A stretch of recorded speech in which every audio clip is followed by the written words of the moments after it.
Hello, everyone. Welcome to Counselor's Couch 101. I am Jim Stump. Last night, I received an email from England. A lady counselor in England sent me an email. Now, I don't have that kind of reach, but he, she, it, or they, whom must remain nameless, potentially, does have that reach. And that's how I got connected with this lady.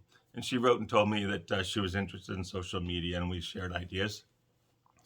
And I want to invite her to come and participate in some of these discussions online here to give her point of view and to share her expertise and like that.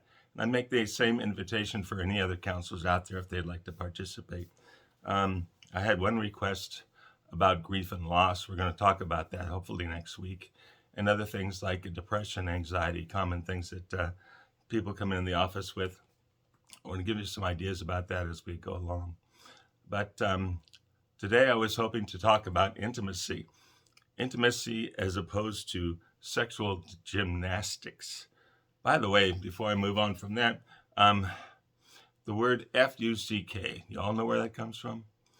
It stands for fornicate under command of the king. Fornicate under command of the king. That's where it came from. The story as I heard it is there was a plague or a war in England, and the king wanted to repopulate the country. So he told all the young ladies, fornicate under my command, right? Have those babies. That's where it comes from. So there was a reason and a purpose for it. Nowadays, young ones seem to be having sex indiscriminately. And, I think that's probably a way to go if you don't want to have a family. But I think it does affect families, and that's my concern about it. I've spoken to a lot of women over time, and most of them, a lot of them rather, have told me that they regret the choice they made early on. And if they had it to do over again, they would have chose differently. I've also spoken to men who have said they'd like to go back and apologize to someone because when they're young and foolish, they did things that they wouldn't do now, and they have more maturity. But intimacy isn't all about sex and sexual gymnastics. It's about wanting to be with someone, wanting to be so close to that person that you're annoyed with anything that comes between you. You want to be a part of that person. You want to be one with that person. That is intimacy. And that doesn't necessarily have to be sex. You can just enjoy being in that person's company. Um, any sort of daily activity, routine things become a joy when you're with someone that you really care about.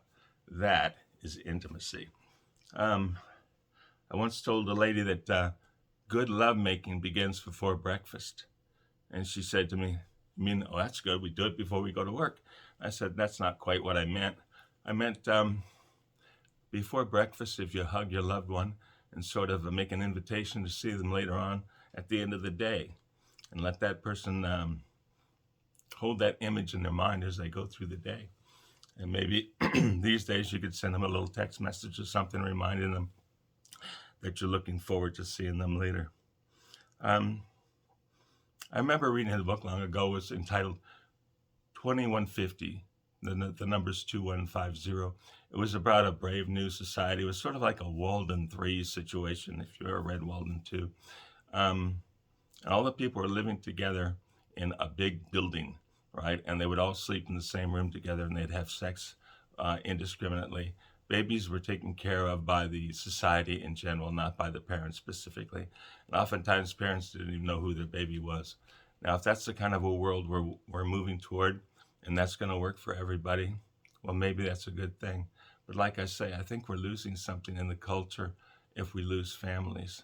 Um, we lose that closeness, we lose that support, I think, unless the entire group can take up that position.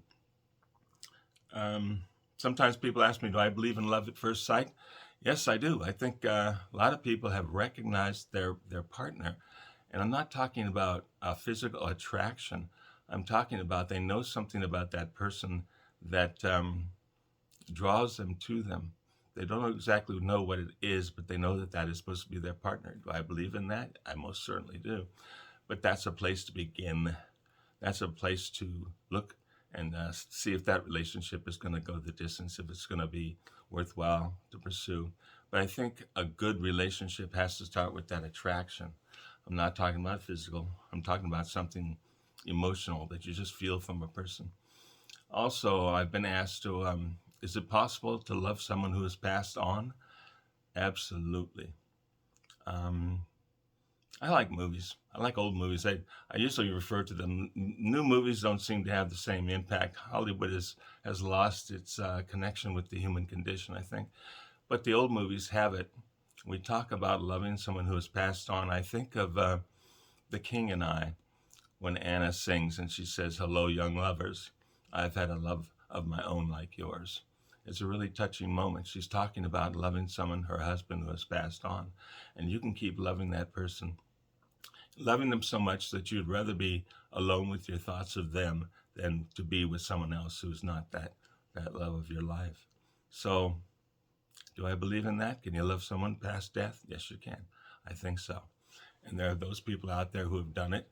And if you'd like to write in and tell me of your experiences, we'll share them here. That's going to be counselorscouch101 at mail.com. At mail.com. All right. Do you have any sorts of issues that are important to you or you'd like more information on?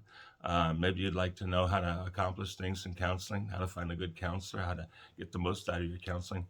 Please send in your requests and your ideas and your thoughts. Once again, counselorscouch101 at mail.com, and we'll address them as often and as soon as we can.